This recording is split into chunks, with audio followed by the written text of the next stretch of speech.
Good morning and happy day and happy moment today. Everyday happy. Itong mensahe ito galing sa puso ko at isipan na ihandog ko sa dalawang couple dyan sa 89.7 na sana magustuhan nyo. We wish na yung relasyon nyo strong and both happy. Habaan yung pasensya sa isa't isa at respeto.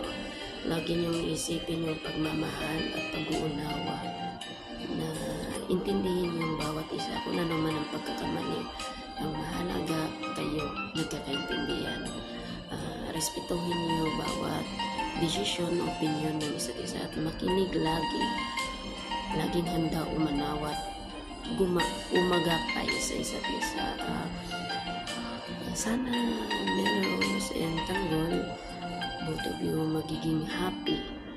Kung ano man ang pasubok sa buhay, kaya nyo yan. Magpakatatag lang at laging masaya. Isipin nyo na lagi nandyan yung isa't isa sa inyo. Yung laging karamay, pag-uunawa.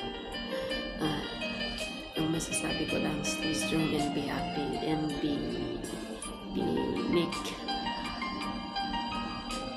respect each other. Yun lang. Parang wala akong sa isip. Happy second anniversary, both of you. I wish you happy. Stay strong and be healthy. Thank you.